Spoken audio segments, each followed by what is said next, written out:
Bienvenidos compañeros y compañeras a esta segunda clase del seminario Un modelo justicialista para la gestión de lo público.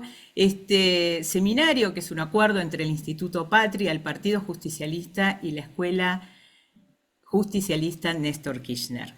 En esta primera parte le voy a dar la palabra a Claudia Bernaza, quien va a hacer algunas explicaciones relacionadas al trabajo en equipo y va a hacer también algunas rectificaciones sobre su exposición el martes pasado, pero también quiero aprovechar la oportunidad de presentarla, porque la clase pasada no hemos contado quién es Claudia Bernaza. Claudia Bernaza, según su propia descripción en redes sociales, es una maestra del sur del Gran Buenos Aires, pero no es tan solo eso. Claudia es ingeniera agrónoma, magíster en educación y doctora en ciencias sociales. Es integrante de la comisión directiva del Instituto Patria y coordinadora de sus comisiones de trabajo. Ocupó diversos cargos como docente y funcionaria en el Estado Nacional y en la provincia de Buenos Aires.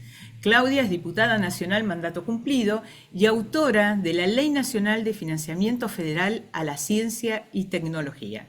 Fundadora del Movimiento Nacional de los Chicos del Pueblo, actualmente es referenta nacional de las organizaciones de los chicos del pueblo. Así que Claudia, te damos la bienvenida. Gracias. Les cuento la anécdota también aquí a Oscar y a Carlos. Me escribían en el chat del Zoom y en el chat de WhatsApp que tenemos con varios cursantes y me preguntaban, ¿quién fue la expositora?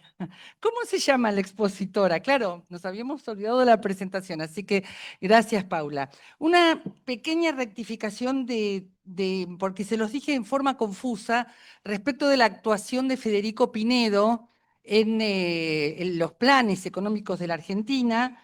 Él tiene una primera actuación en el golpe de Uriburu. Al principio no quiso ser funcionario de Uriburu, él era diputado, pero después finalmente termina siendo funcionario y termina haciendo este primer plan de ajuste clásico que fue despido de estatales, ajuste fiscal y baja de jubilaciones. Y después vuelve a tener actuación ya en forma mucho más formalizada y generando el documento que se llamó el Plan Pinedo en la presidencia de Ortiz.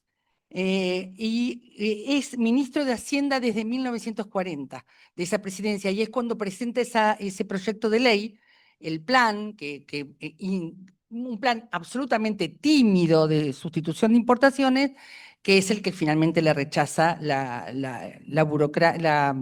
burguesía agropecuaria. Hecha esta aclaración, un ratito le voy a robar a los expositores para darles algunas indicaciones respecto de los grupos de trabajo. No indicaciones, aclaraciones. En primer lugar, agradecerles la conformación de los grupos, porque se han formado 9 grupos que ya están en contacto. Quienes están entrando a posteriori de la conformación, se inscribieron a posteriori de la conformación de grupos que sucedió el martes pasado, pueden solicitar en el chat ahora del Zoom o por correo, pueden solicitar que los ingresemos a alguno de los grupos. No va a haber otra reunión, quizás en alguna clase sí, pero no va a haber otra reunión de trabajo de los grupos de trabajo aquí en las clases. Puede haber grupos para algún debate de alguna clase, pero los grupos de trabajo se supone que trabajan en paralelo con el dictado del curso. Cada grupo tiene un tutor o tutora que coordina la licenciada Lorena Parrilli, que los va a ir acompañando, les va a ir contando los plazos de entrega, los va a ir guiando en ese trabajo, que la idea es después tenerlos en el repositorio del Patria. Les voy a contar a Carlos y a Oscar los nombres que tienen los grupos que se han conformado. La Carlos Matus, el Balcón 1111, San José 1111, vamos a volver, la B de Victoria, la B de la Victoria, Cristina Libre, Desafiantes, La Patria nos convoca y vamos a volver por un Estado que funcione. Esos son los 9 grupos, gracias por los nombres. Los vamos a invitar además a todos y todas a poder hacer alguna campaña de sensibilización en favor de Cristina y de Cristina Libre este sábado. En todo caso, después les damos más precisiones. Algo estuvo comentando Paula y lo va a dejar en el chat. Dicho esto, te devuelvo la palabra entonces, Paula, para que presentes a nuestros expositores. Muchas gracias, Claudia. Bueno, ahora sí nos vamos a meter de lleno en la clase y en primer lugar va nuestro expositor, es nuestro querido compañero Oscar Parrilli. Les cuento que Oscar es abogado, actualmente senador nacional por la provincia de Neuquén y preside la comisión directiva del Instituto Patria. Ejerció por 11 años, entre el 2003 y el 2014, el cargo de secretario general de la presidencia durante los gobiernos de Néstor Kirchner y Cristina Fernández de Kirchner. Luego ocupó el cargo de director de la Agencia Federal de Inteligencia desde agosto hasta el fin del mandato de Cristina, el 10 de diciembre del 2015. Así que, Oscar, podés disponer. Aprovecho a comentarles, la idea es una media horita cada uno. Ahí está. Y en ese sentido, si ustedes quieren, digamos, la idea es que después pueda haber una ronda de preguntas. Entonces, eh, dependiendo del largo de la exposición, les vamos a dar posibilidad de preguntas a los compañeros presentes y a quienes están en el Zoom, que hay más de 180 compañeros y compañeras en el Zoom. Así es, 187 en este momento. Bueno, buenas tardes a todos, a todas. Muchas gracias, Claudia. Muchas gracias a todos ustedes que están aquí presentes. Y también un saludo muy especial a todos los participantes que están por vía Zoom. La verdad que es un número importante, que haya más de 200 personas hoy tratando de explicar qué es la planificación o cómo fue el gobierno de Néstor y Cristina. Para nosotros por lo menos muy importante. Yo voy a contar una anécdota primero acá con Carlos, cómo lo conocía a Carlos Zanini. Corría el año 99 y nosotros estábamos en Neuquén, estaba Pipa acá que estaba en Neuquén, y Néstor era gobernador de la provincia de Santa Cruz, y lo invitamos. En realidad la que fue a dar la charla fue Cristina, que fue a dar una charla, pero fue con Néstor también. Entonces, después a la noche hicimos en casa, vino Néstor y Cristina, unas empanadas que tuvo Pipa. Y estaba Carlos Zanini ahí. Anoche se acordaba, ayer, el otro día, Ángela, tenía bigotes serio en una esquina comiendo empanada ahí. Así que bueno, del año 99 que nos conocemos con Carlos y bueno, obviamente después establecimos una relación más profunda a partir del 2003, cuando Néstor nos convocó para acompañarlo en la presidencia de la Nación. Eh, bueno, hoy vamos a hablar de lo que ha sido, o vamos a intentar hablar, explicarles lo que nosotros vivimos y, y percibimos y compartimos tanto con Néstor y Cristina lo que fueron los 12 años y medio de gestión que, como ha dicho Cristina en alguna oportunidad, en los 200 años de historia argentina no hay un proyecto político que haya estado 12 años en la gestión de gobierno y que haya terminado como terminó la gestión de Néstor y Cristina, entregando el poder, el gobierno, a otro signo político elegido democráticamente, con una de Plaza de Mayo llena y además con los niveles de sociales, económicos, culturales, políticos, todos los índices que ustedes busquen o quieran ver, de los mejores que hubo en los 200 años de historia argentina. De manera que, sin duda que el proyecto político del 2003 al 2015, sin duda que fue muy exitoso. Yo creo que fue el más exitoso que hubo en la historia política argentina, obviamente compartida de esto con el gobierno del general Perón del 43 al 55, pero lamentablemente el 55 terminó trágicamente, no terminó como terminó el 2015. Lo segundo, que cuando nosotros llegamos al gobierno, yo recuerdo que una de las críticas que se le hacía a Néstor y al kirchnerismo, que no tenían plan, que no había programa, que no había plan, que no se sabía dónde iban. Y era una crítica de aquellos sectores, digamos, entre comillas, supuestamente progresistas o simpatizantes con nosotros, pero que nos acusaban precisamente de eso, ¿no? De no tener un plan. En realidad, lo que no había podido expresar Néstor Kirchner durante la campaña era cuál era el plan que tenía, porque la verdad que fue una campaña muy corta, fue una campaña de muy pocos meses, de 3 meses. Además, Néstor, en realidad, su protagonismo político lo tuvo en los últimos 30 días y la llegada al poder fue una sorpresa, obviamente, para todos los argentinos, porque nadie esperaba 15 días antes que Néstor Kirchner pudiera ser el presidente de los argentinos. Esta es la verdad. Yo recuerdo que lo que aparecía en el escenario político era una segunda vuelta entre Menem y López Murphy. Era Guatemala y Guatepeor, esa era la verdad. Y por esas cosas de la historia argentina se metió Néstor allí en el medio y logró ser una opción para la segunda vuelta. Pero sí, yo recuerdo que teníamos un programa y que estaba escrito y era un poco la campaña de Néstor. Yo no sé si ustedes recuerdan que él aparecía con las manos así y decía un país en serio. Esa era toda la propaganda, la expresión, digamos, más fuerte de su campaña política, ¿no? ¿Qué es lo que pretendía él? Bueno, era un país en serio, un país que venía de la crisis que ya sabemos que fue el 2001, 2002 hasta el 2003. Y Néstor tenía muy claro, como toda nuestra generación teníamos muy claro, cuál era el modelo de Argentina que teníamos que construir y cuál era el modelo de país que queríamos.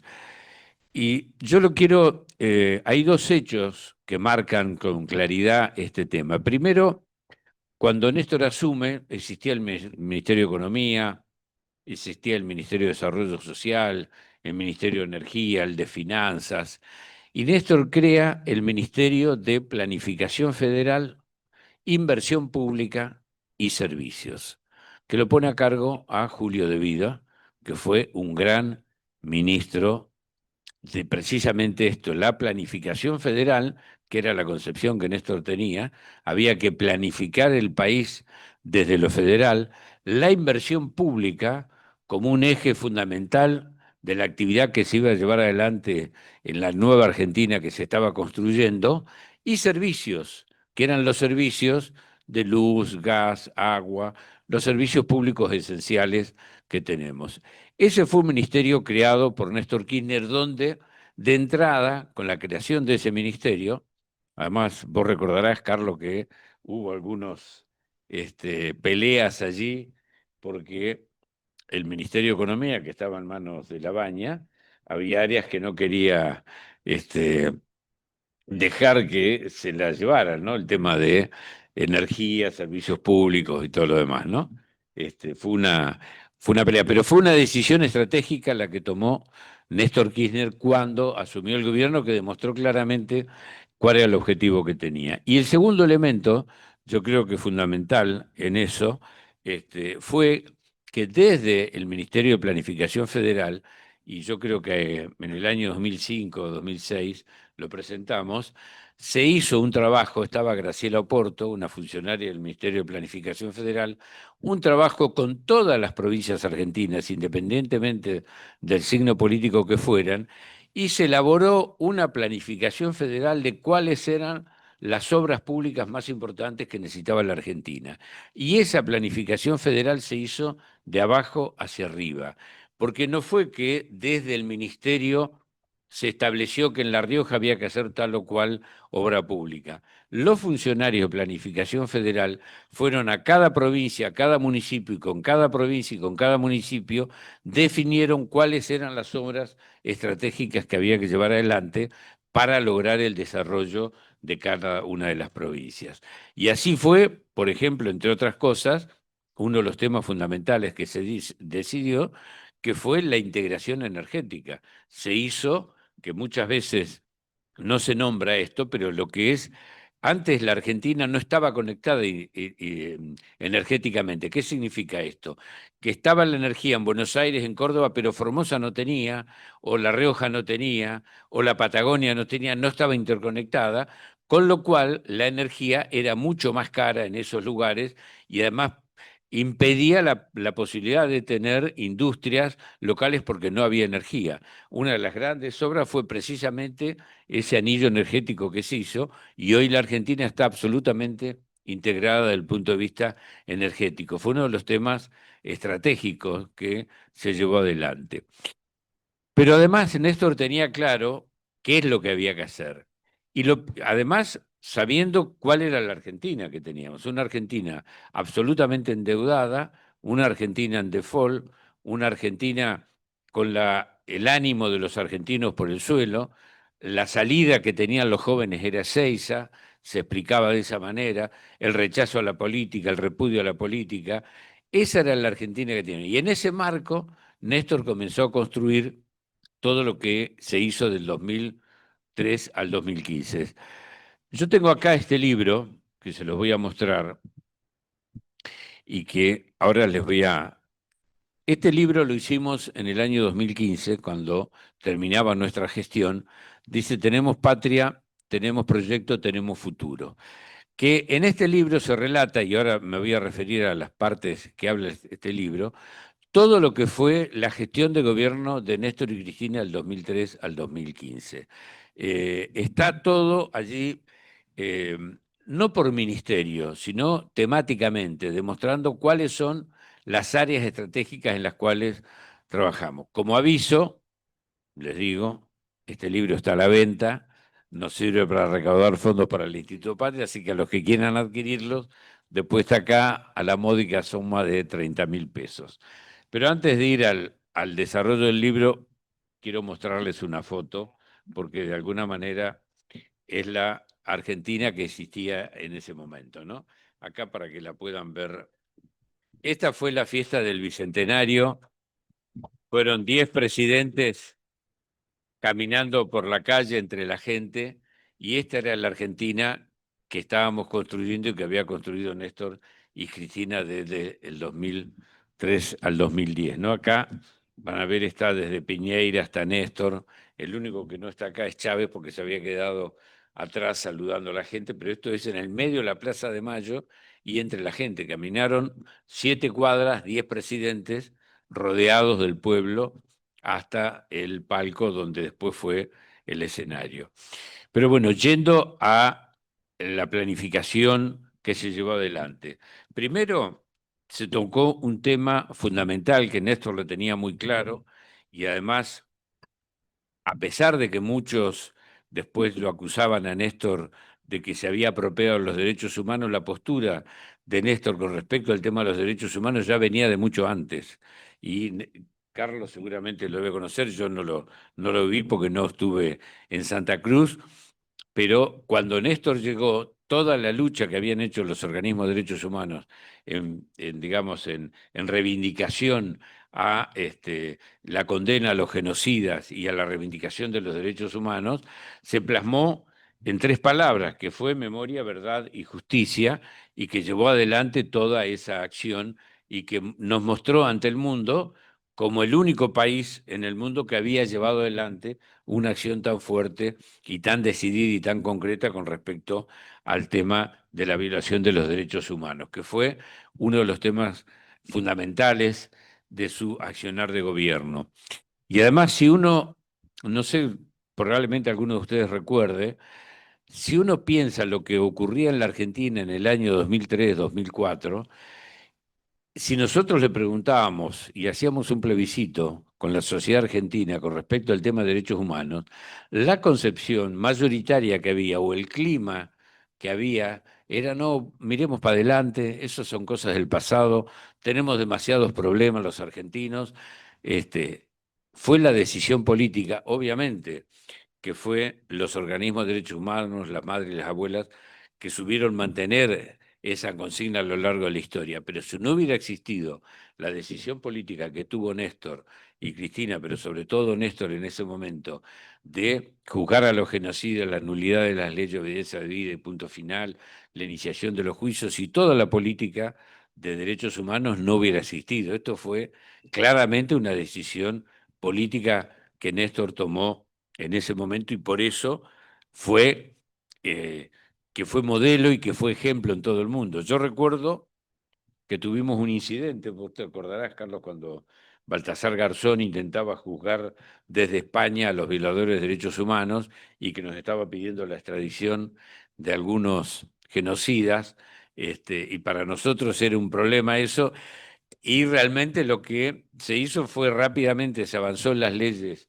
de nulidad, obediencia debida y punto final para evitar que se juzgue en el extranjero hechos que nosotros teníamos que juzgar en la Argentina, cosa que después verdaderamente ocurrió. El otro tema importante fue la integración regional. Néstor y toda nuestra generación siempre tuvimos claro de lo que era la patria grande y desde el primer momento se trabajó en el proyecto con los presidentes Lula, en ese momento el presidente Chávez, y después se incorporó Uruguay, se incorporó Correa, se incorporó Bolivia, y llevó adelante un hecho único, que fue la creación de UNASUR. La creación de UNASUR fue un elemento determinante. Por primera vez en 200 años de historia de América Latina, teníamos un organismo propio nuestro de los países latinoamericanos, sin injerencia de Estados Unidos, porque siempre Estados Unidos se había metido precisamente en las disputas o en los problemas que teníamos entre los países latinoamericanos.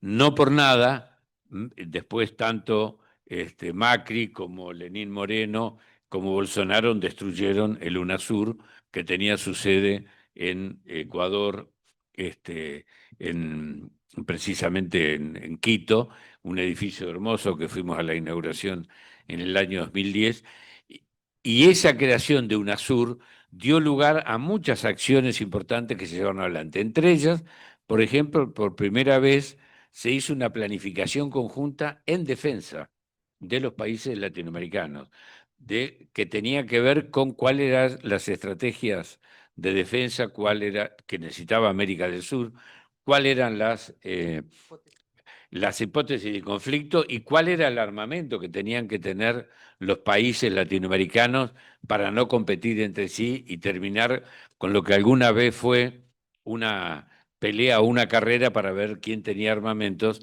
que en definitiva lo único que beneficiaba eran los fabricantes de armamento. Pero la política latinoamericana fue claramente una consigna que llevó adelante tanto Néstor y Cristina. Bueno, la política exterior autónoma y una agenda para el desarrollo. Esto también lo demostró a lo largo del tiempo, una política exterior que no dependiera absolutamente de ningún poder internacional, siempre apoyando el multilateralismo, apoyando las relaciones con todos los países del mundo. Estuvimos a punto en el año 2014 de incorporarnos a los BRICS. Por problemas en ese momento con Brasil no se pudo, pero estuvimos a punto de incorporarnos como país, como quinto país a los BRICS. Y además toda la política exterior que se llevó adelante tuvo efectos concretos. Yo no sé si ustedes recuerdan cuando fue el golpe de Estado en Honduras, todo UNASUR respondió.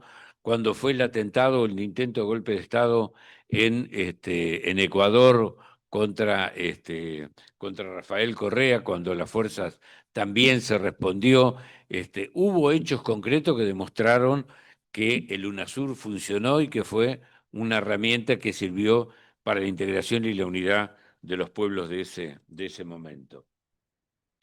La democratización de la comunicación. Bueno, ustedes siempre, digamos, saben lo que es la comunicación y lo que fueron las leyes que nosotros dictamos en ese sentido, y lamentablemente tuvimos una corte que en una semana nos declaró inconstitucional las leyes de democratización de la comunicación, y es un tema pendiente, sin duda, es un tema que no lo pudimos desarrollar y es un tema que está un poco para el 2015 cuando volvamos a llevarlo adelante.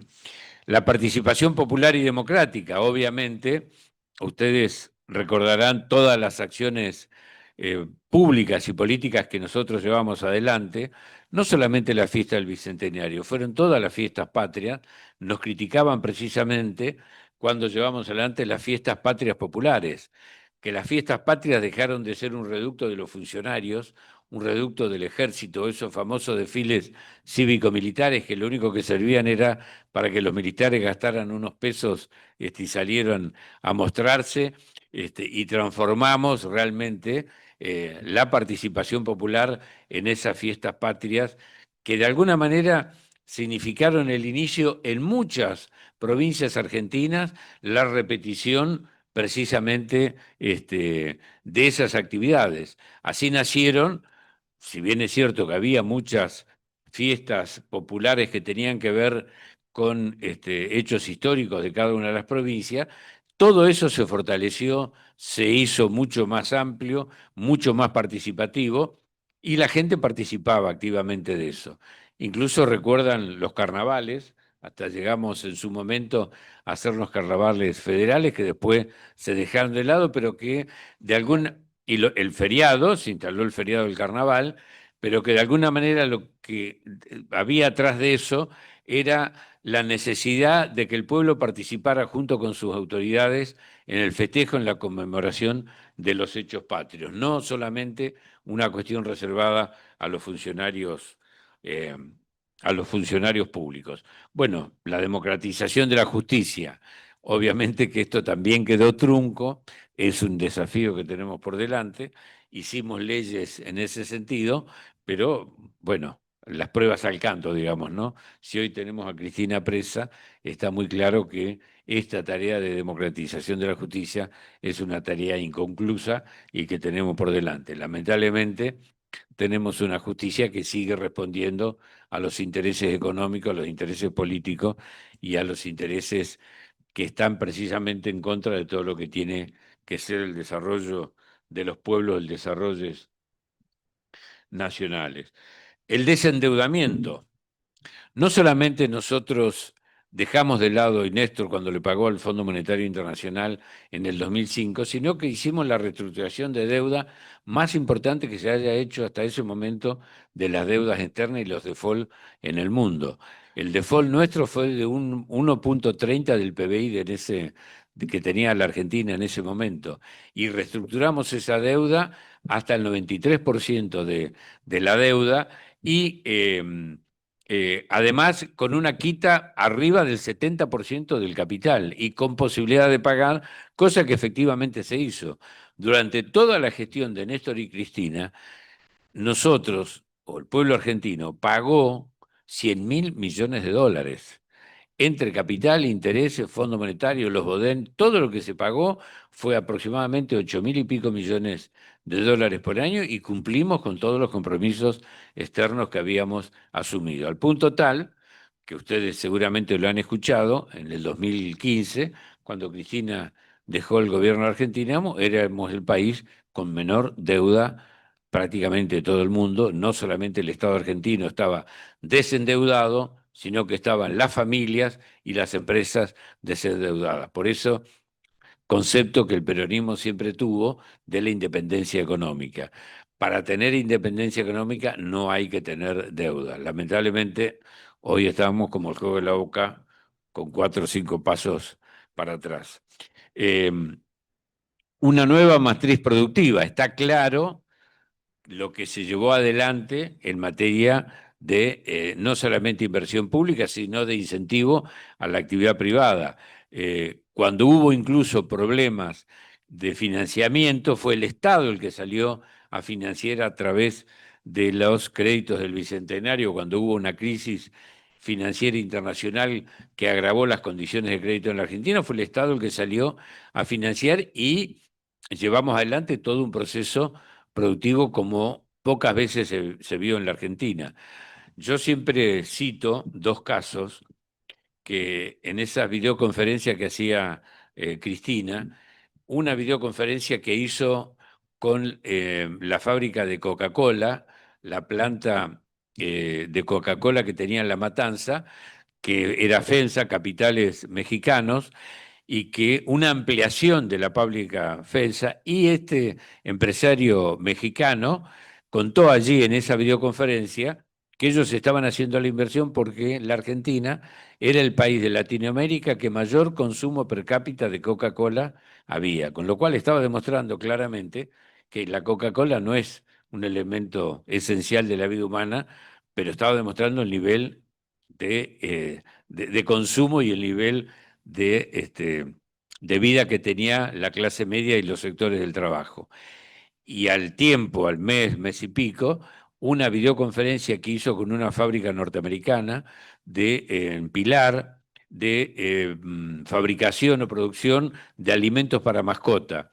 Era un americano que en ese americano, ese castellano americanizado que todos conocemos, este empresario dijo que Argentina era el país de mayor consumo de alimentos para mascota per cápita de América Latina, lo cual estaba mostrando claramente el nivel de vida. ¿Cuál era la concepción que tenían tanto Néstor como Cristina y que tiene Cristina?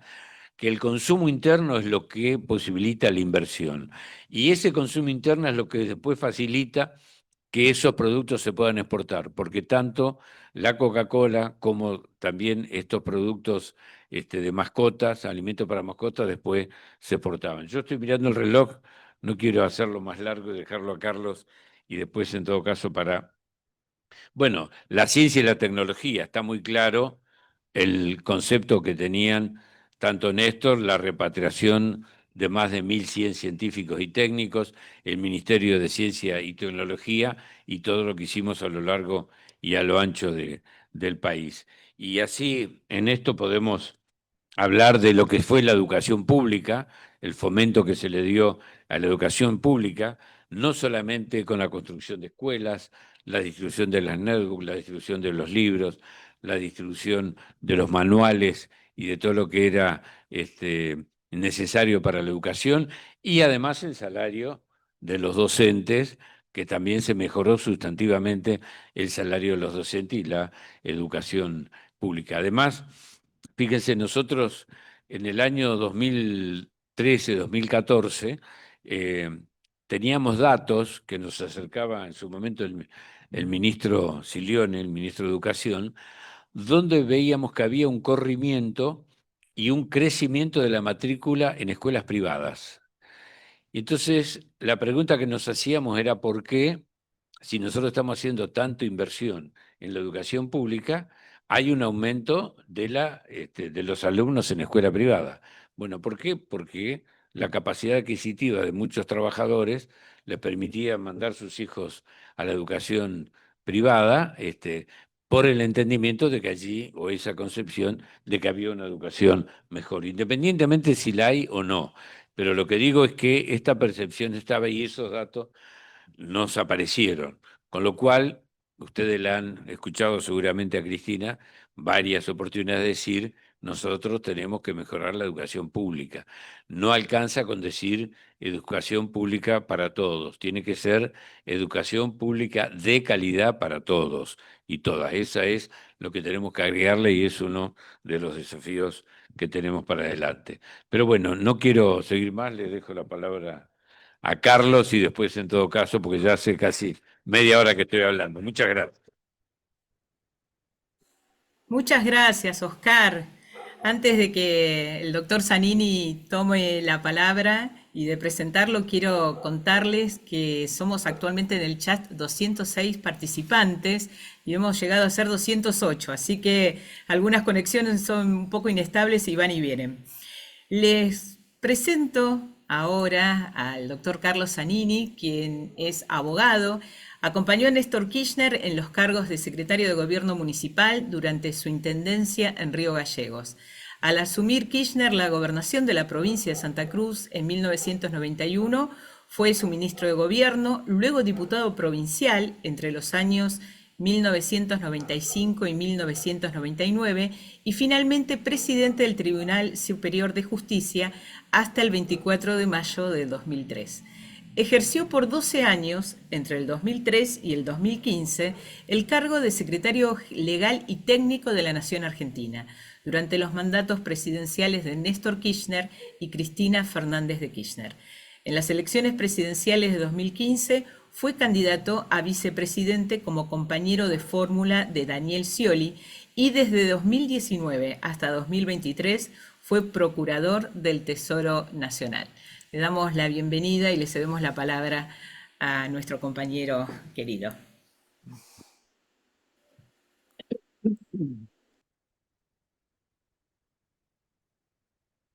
Muchísimas gracias.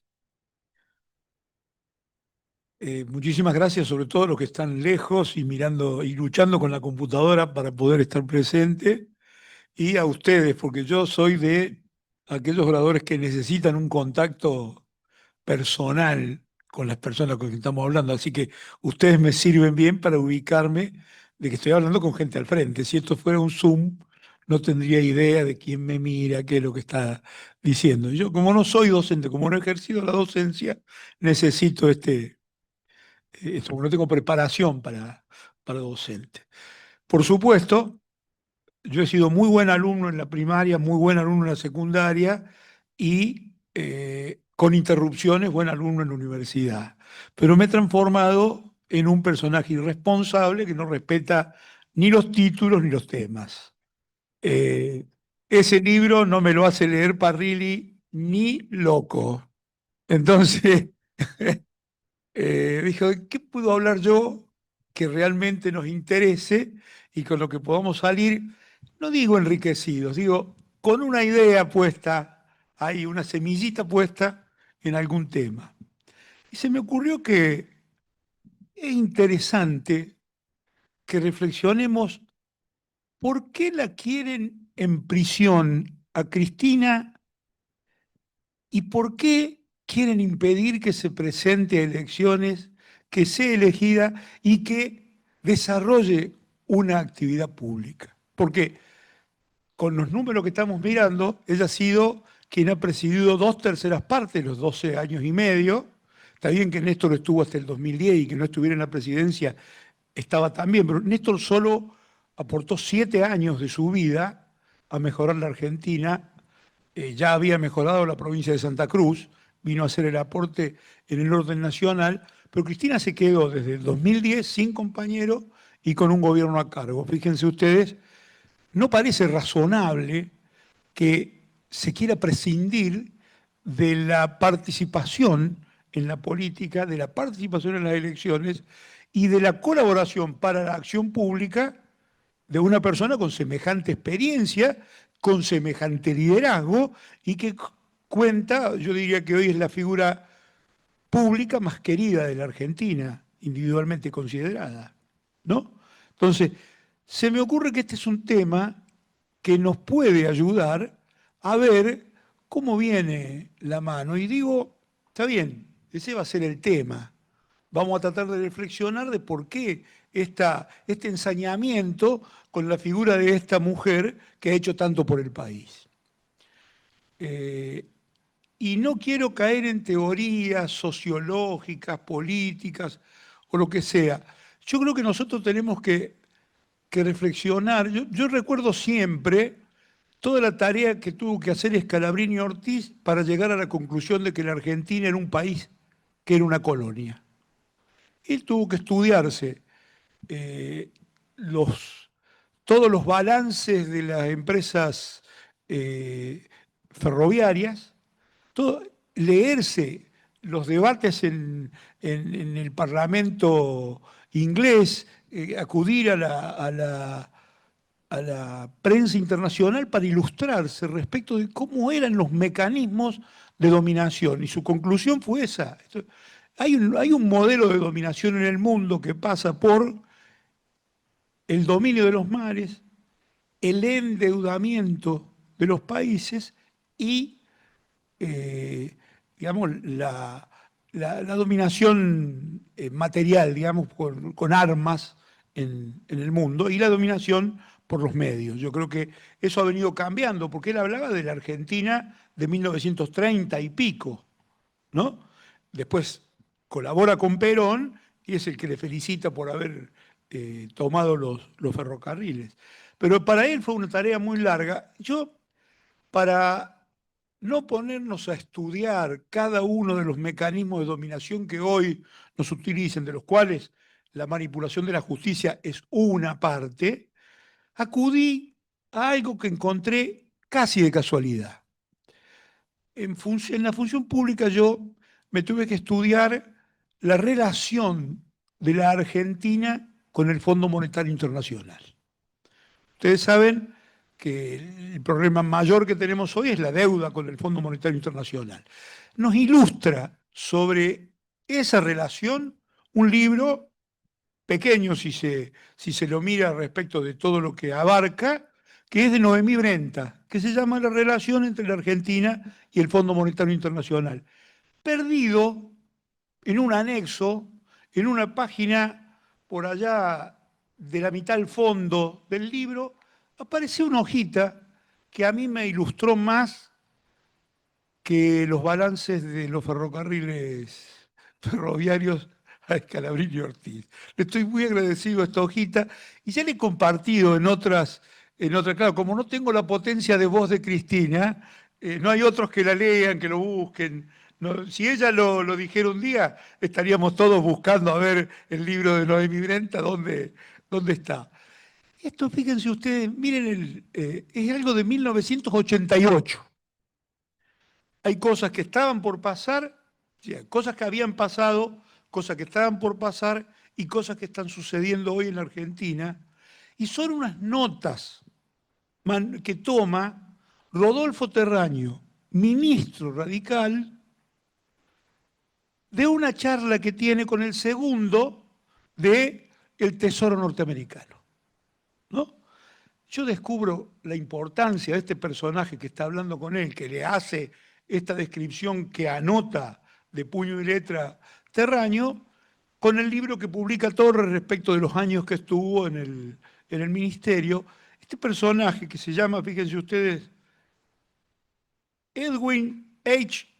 Gio III, es un banquero de Pittsburgh, un hombre que vivió siempre en el mundo financiero, lo conocía muy. Él sirvió como de nexo para los funcionarios de Machinea que viajaban a Estados Unidos, decía, mira, tenés que hablar con este, tenés que hablar con aquel, no, el acuerdo lo tienen que prestar esto. Fue como un facilitador de la relación entre países. Y un día se ve que le llamó mucho la atención a Terraño porque toma la nota, y le debe haber llamado mucho la atención a Noemí, que calladita lo pone. Yo digo que es como ese cuento de Edgar Allan Poe que dice de la carta escondida, que estaba ahí a la vista de todo el mundo, era la forma de esconderlo. Yo creo que Noemí es un poco Edgar Allan Poe y quiso tirar esa cartita ahí escondida para que la vieran los que quisieran verla. Sigue estando. Es la página 275 de este libro de las que le hablo. Y es un poco pesado porque es digamos, es una transcripción y es una charla de tipo coloquial. Él le va discurriendo con cosas que da por sentada que conoce Terraño, ¿no? Él empieza a notar cuando esta persona le dice, los gobiernos, está hablando de los gobiernos de Latinoamérica, los gobiernos reciben lo que ustedes llaman plata dulce.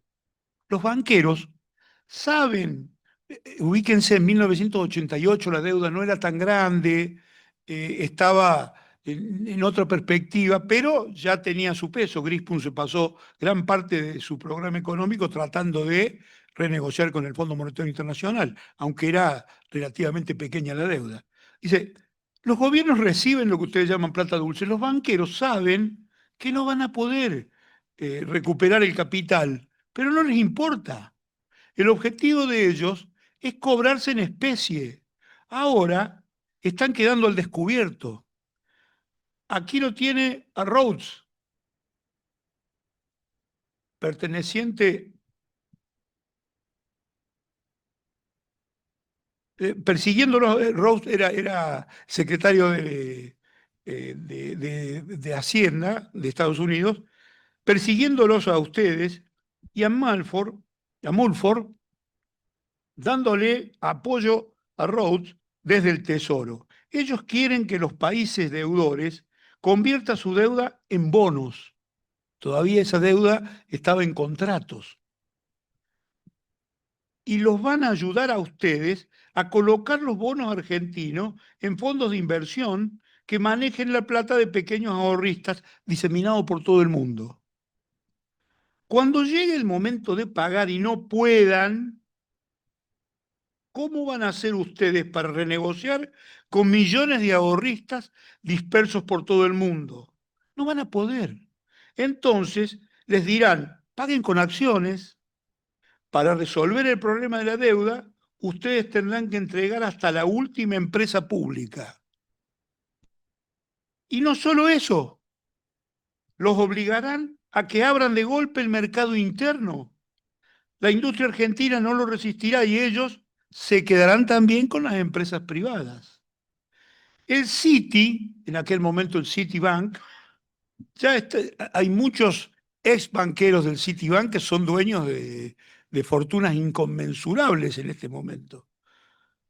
El Citi ya está saliendo a comprar bonos de la deuda argentina y les dice a los tenedores, no esperen 20 años, ni corran riesgo, reciban dinero constante y sonante ya, ahora mismo, con descuento. Entonces el Citi compra títulos de la deuda argentina a 15. Después, cuando quiera quedarse con una empresa argentina, les va a dar a ustedes esos mismos bonos como si valieran 100. Además, ellos quieren transformar créditos en bonos al portador. ¿Para qué? Para facilitarle la compra de empresas a precio vil. O ustedes reaccionan, o esta gente se va a quedar con toda la Argentina. Y esto es profético, pero no tiene nada de profeta este señor. Sabía qué es lo que estaba pasando. Estaba viendo cómo estaban forjando los futuros negocios, ¿no? El mundo no se quedó ahí. Esto siguió. Nosotros vimos pasar muchas de estas cosas. Vino el plan Brady, se entregaron empresas argentinas que se pagaron con esos bonos. Hoy hay muchos exfuncionarios de aquella época que son dueños de esas empresas o participan de alguna manera en esas empresas. Funcionarios de aquella época son poderosos empresarios hoy. Digamos, ¿por qué yo recurro a esta hojita? Para que veamos cómo viene la cosa. Porque nos quieren endeudar para dominarnos. Y hay quienes corren presurosos a endeudarnos.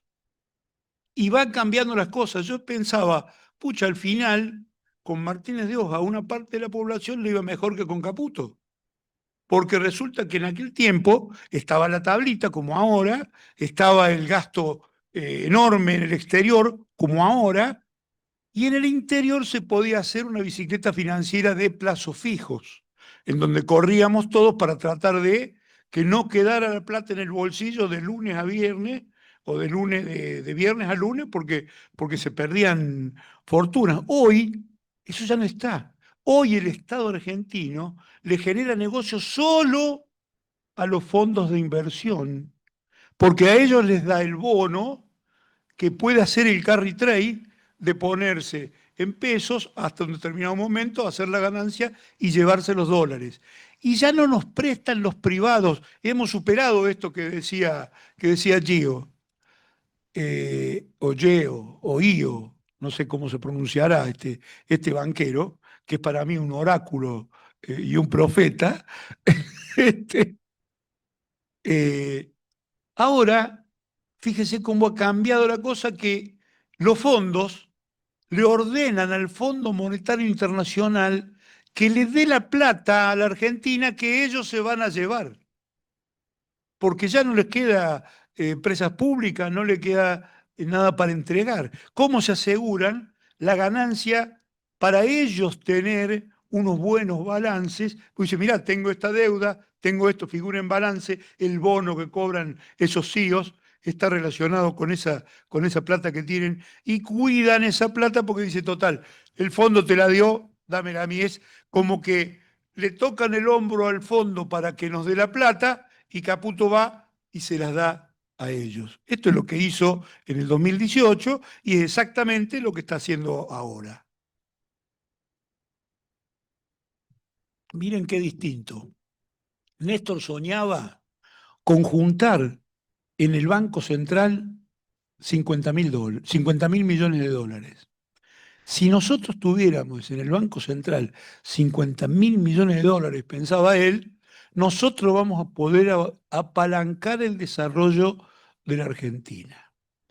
Y acá viene la respuesta a la pregunta que nos hacemos. Si ustedes fijan, desde 1988 hasta acá, no pido que hagamos un análisis de toda la historia argentina, desde 1988 hasta acá, desde esta charla hasta acá, el único gobierno que tuvo superávit gemelos mientras pudo y disminuyó la deuda argentina fueron los gobiernos de Néstor y Cristina. Y no porque fueran personas salidas de cualquier otro lugar, salieron del peronismo. ¿Y saben qué aprendieron en el peronismo? Que para que un país se desarrolle necesita independencia económica, soberanía política y justicia social. Fíjense ustedes, si no se desarrolla el sueño de la familia argentina, que es lo que yo llamo el sueño argentino, así como los americanos hablan del sueño americano, el sueño argentino, desde 1945 en adelante, ¿cuál fue? La familia, la casa propia, la posibilidad de estudio en la universidad de los hijos, el autito en la puerta y las vacaciones anuales. Yo creo que no hay argentino que no se conforme con tener ese nivel de vida. Es más, gran parte de nuestra clase media solo aspira a eso. No mucha más ambición que esa. Y eso es maravilloso porque ese esquema de consumo de bienes masivos es el que le da posibilidad a la industria de crecer con músculos fuertes y es la que le da la posibilidad de que haya un círculo virtuoso entre ese consumo, el trabajo que existe en la sociedad, de modo que estas tres banderas que genialmente definió el general Juan Domingo Perón en su primer gobierno, se retroalimentan. La independencia económica, ¿cómo se logra? Tenés que entrar al concierto de naciones sabiendo que tenés intereses que defender que son los de tu patria. Son los de la tierra donde vos estás, donde elegiste vivir, donde naciste.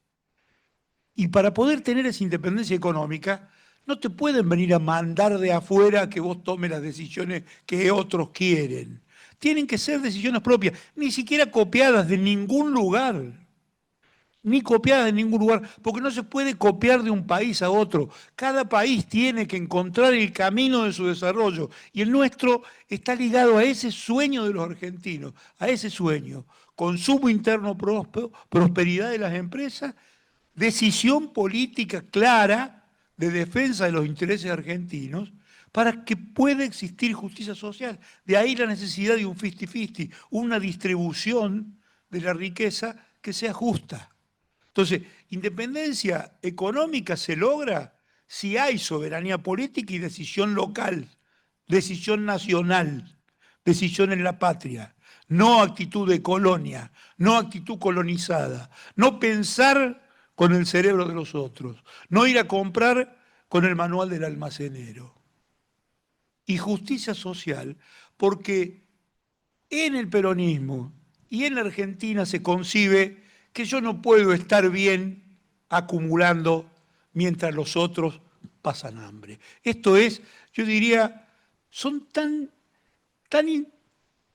de tan intrincada relación entre sí estas tres materias que sola definen un programa de gobierno. Ahí están las cosas que uno tiene que hacer. Están dichas en esa base. Y creo que Néstor y Cristina, desde 1988 acá, fueron los únicos que pudieron enfrentar este programa que tenían los que pretenden dominar y adueñarse de la Argentina desde el exterior. ¿Por qué? Porque nosotros disminuimos deuda con lo que ganamos independencia económica. Porque pudimos desarrollar la infraestructura en el país. Porque esta gente que está hoy, yo no quiero referirme mucho porque la verdad que es un gobierno que se critica solo, digamos, y lo que uno vive es demasiado duro y como para no darse cuenta es una cuestión muy extraña que no se dé cuenta. Yo creo que la gente los apoya porque se desencantó del resto de la política, porque todos de alguna manera hemos fallado y no hemos tenido o la fortaleza o la posibilidad de aplicar, porque digo, ¿por qué la buscan a Cristina? Y yo creo que tiene mucho que ver con esto, porque Cristina, Néstor, nosotros somos un mal ejemplo para ese modelo de dominación, porque no nos prestamos a extranjerizar la Argentina, no nos prestamos a ser colonia. Queríamos tener mucha capacidad, pero nuestra para el desarrollo que nosotros necesitamos. Por eso ese programa parte de lo que necesita cada municipio y termina en un gran proyecto estratégico territorial para toda la Argentina. Con eso en la cabeza, con la voluntad política y la capacidad para llevar a cabo esas políticas, Cristina es la mayor enemiga que esos intereses tienen. Si Cristina está en la actividad política, si Cristina va a las elecciones, esos intereses no se van a poder adueñar de la Argentina. Entonces, yo creo que el aprendizaje es este. ¿Por qué la tiene presa Cristina? Y porque es el único intento serio de la última parte de la historia argentina de este siglo, sin duda, que ha tratado de lograr un desarrollo independiente, porque fíjense esta gente, qué funcionales son a los intereses que nos están acechando para adueñarse de todo el país. Dicen, paramos la inflación, sí, paramos la inflación, pero ¿cómo? Es una bicicleta que le pusieron un caño en la rueda. ¿Se paró? Claro, ¿cómo no se va a parar si no anda? Si no hay quien compre. ¿Cómo no se va a parar? El problema es cómo va a seguir eso cuando tengamos que arreglar las rutas y las estemos arreglando. ¿Cómo va a funcionar eso cuando empecemos a consumir más energía porque estamos mejorando nuestra calidad de vida? ¿O cómo va a funcionar eso? No va a funcionar. Es decir, que por eso dice Cristina, esto tiene vencimiento como el yogur. Claro, es insostenible. Pararon la bicicleta, digamos, es mal ejemplo porque estos son los que le dieron manija a la bicicleta financiera, ¿no? Para los extranjeros, para el extranjero, para quien tenga dólares en el exterior.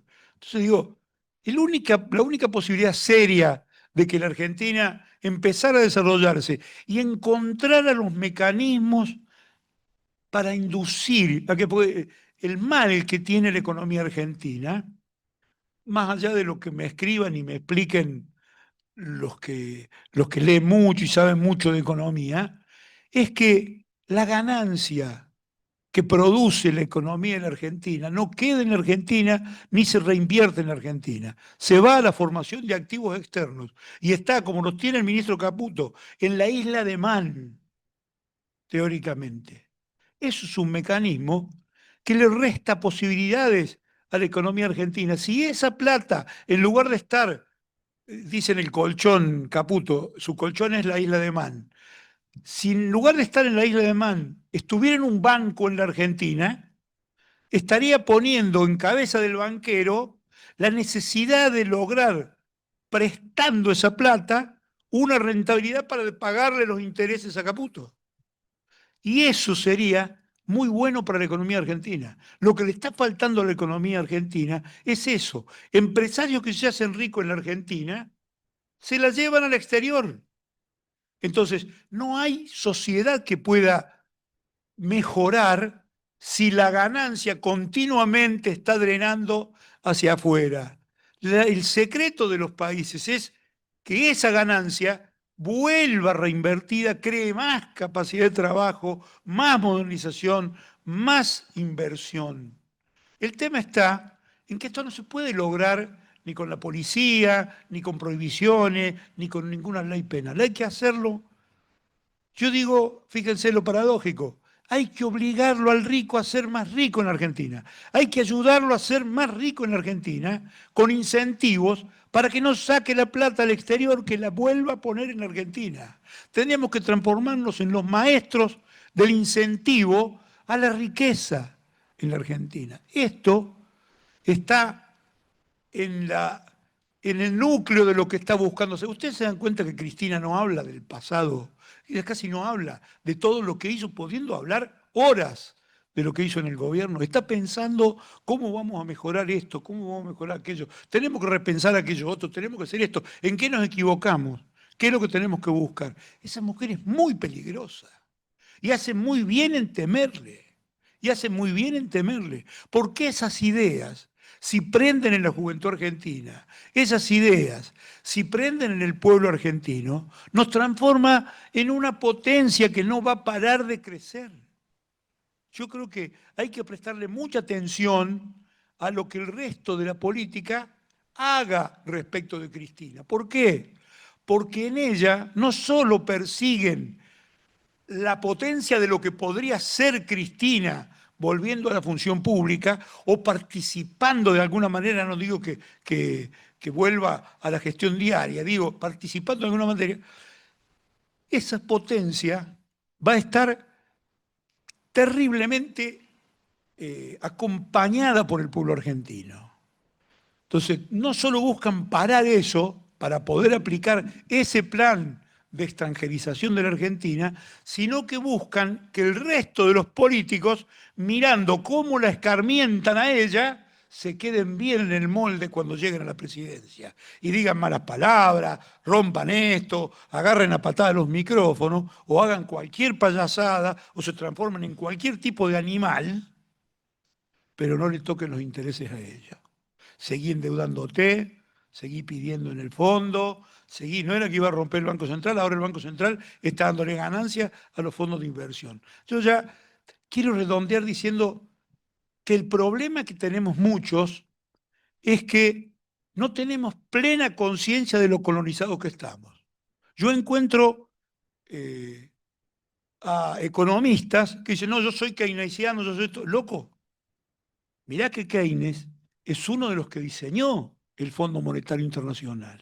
Está bien que él perdió, él venía a diseñarlo para favorecer a la libra y ganó White, que quería favorecer al dólar. ¿Cuál fue el resultado? El Fondo Monetario Internacional y Estados Unidos favorecen el dólar, que ya debiera haber dejado de ser la moneda de cambio. Keynes postulaba otra cosa, ni siquiera el Fondo Monetario que está hoy. Pero ojo, Keynes daba consejos para el manejo de una economía que tenía como sustrato la explotación de las colonias, el Commonwealth. Entonces, busquemos un desarrollo con cabeza argentina, busquemos medidas económicas con cabeza argentina, porque yo estuve hace poco en Sevilla y encontré, por ejemplo, en un mural la renta que había dado la vuelta al mundo de Hernando de Magallanes y Elcano. Yo no lo había visto así nunca, pero claro, antes había pasado y había visto la Torre de la Plata en Sevilla, que está cerca del puerto, de donde era lo que manejaba todo lo que llegaba de las colonias de España. Y más cerca de la playa, la Torre del Oro. Eso era lo que le interesaba. Y hacen un balance. Al final yo recorrí el Museo de la Nao Victoria, donde está la nave que pasó por Santa Cruz, donde se hizo la primera misa en territorio argentino. Me había quedado con toda esa hermosa historia que para los santacruceños y para Santa Cruz es muy importante porque marca que estratégicamente teníamos lugar en el mundo como entrada al Estrecho de Magallanes y para relacionarlos con el mundo. Resulta que lo que hacen ellos es un balance de cuánto costó armar las 5 carabelas, cuánto quedó en el camino, con cuánto entraron de nuevo al puerto. Y les dio una renta positiva, ganaron plata con eso. La verdad que me abrió más los ojos, son dos cosas que me han contribuido a empezar a... Debe ser que la edad a uno lo hace más maduro, más... eso y algo que me dijo cuando estuvo acá, Francia, la vicepresidenta, que es Francia Márquez de Colombia, que yo digo, qué interesante, porque son hijos de esclavos, toda la zona de ella es la zona más negra de Colombia. Yo se me ocurre preguntarle, ¿son hijos de esclavos? No, no, dice, son hijos de gente libre que fue esclavizada. ¿No? Eh, bueno, nosotros somos hijos de gente libre que fue colonizada. Entonces, en el África se está desarrollando un proceso de búsqueda del pensamiento africano muy buena, tratando de descolonizar. Pero ellos tienen en la realidad, la plata de los bancos centrales africanos que dependían de Francia está en Francia, obligatoriamente, por una obligación constitucional. ¿Hasta cuándo va a durar eso? Pero no nos riamos de ellos porque la plata de nuestro Banco Central, mucho tiempo y mal remunerada, está en Basilea. También está en Europa, ¿no? Entonces, eh, el camino que había abierto Néstor con Chávez, con Lula, que gracias a Dios está de nuevo con posibilidades de decidir en su patria, era un camino que no tenía límite. Yo recuerdo en una reunión que hicieron en Río de Janeiro, en las afueras de Río de Janeiro, no, en las afueras de Brasilia, estaban con el mapa, pues Chávez siempre venía con algún mapa, estaban con el mapa de Sudamérica y estaban proyectando entre los tres bajar un gasoducto desde lo que es el Orinoco, pasar por Brasil y llegar a Argentina. En ese tiempo nosotros estábamos pagando muy caro el gas boliviano. Dice, pero tenemos gas suficiente para toda Latinoamérica. Es decir, fortalecer la alianza entre los países americanos en función de coligar sus economías. Nosotros, años después de aquel sueño que quedó roto, porque no se pudo concretar, se ha vuelto atrás en muchos aspectos aquello que podía haber sido una alianza energética regional muy importante, la pensamos al revés. Por eso el gasoducto Néstor Carlos Kirchner sale de Vaca Muerta a traer el gas para que pueda llegar a Brasil en alguna etapa. Por eso la reversión del que venía de Bolivia para que pueda ir hacia Bolivia y entrar a Brasil por donde van los gasoductos bolivianos. Esa es otra manera de hacer lo mismo, lograr una alianza estratégica entre los países de Latinoamérica. Yo me acuerdo que Sarmiento, que era un tipo, se le puede criticar muchas cosas y sin duda le criticaremos muchas del peronismo, pero no le podemos criticar que miraba el mundo y se daba cuenta que es lo que estaba pasando. Él estuvo en Inglaterra y vio a los obreros empobrecidos del fósforo, de la minería, y los vio embrutecidos y pobres. Y vino por Estados Unidos y vio a obreros que luego de la jornada laboral estaban leyendo el diario en los bares. Y dijo, ojo, acá están haciendo algo que no tiene límite. Y después pensó, fíjense ustedes, y acá quiero retomarlo con el otro pensamiento este de Chávez, Lula y Néstor juntos. Él dice, si nosotros tenemos lo mismo que Estados Unidos, ellos tienen el Atlántico, tienen el Pacífico, ríos que son navegables por el interior y trenes que cruzan de un lado al otro. ¿Por qué no lo hacemos al sur? ¿Qué me importa que se llame Chile de aquel lado de la cordillera? ¿Qué me importa que se llame Brasil? Y Perón lo llevó a la práctica, el ABC. Él no se perdía. Es decir, una de las cosas, de las grandes enseñanzas de Perón, nunca dejó de pensar el país que él quería. Y en eso ha sido Néstor y Cristina muy parecidos a Perón. Perón, en ese sentido, no daba puntada sin hilo y él fortalecía la cuenca del Plata. El viaje que todos criticamos, que lo hizo tomar frío en Paraguay, fue para firmar el acuerdo que posibilitó la construcción de Yacyretá. Ese hombre estaba dando la vida, le importó nada. Él tenía que ir a firmar, además de darse la revancha de ir como presidente después de haber ido en una cañonera como exiliado. Pero más allá de eso, lástima que tuvo que pasar 18 años de persecución para hacer posibilidad esa Argentina en la que estaba pensando. Pero digo, no tenemos que mirar para atrás sin sacar conclusiones. Las ideas de independencia económica, soberanía política e independencia social son intactas y son la clave de bóveda del desarrollo de la Argentina, todavía hoy. ¿Por qué? Porque somos un país colonizado, colonizable aún más, si fuera posible, y, digamos, con necesidad de desarrollar, porque si no, los argentinos no vamos a poder.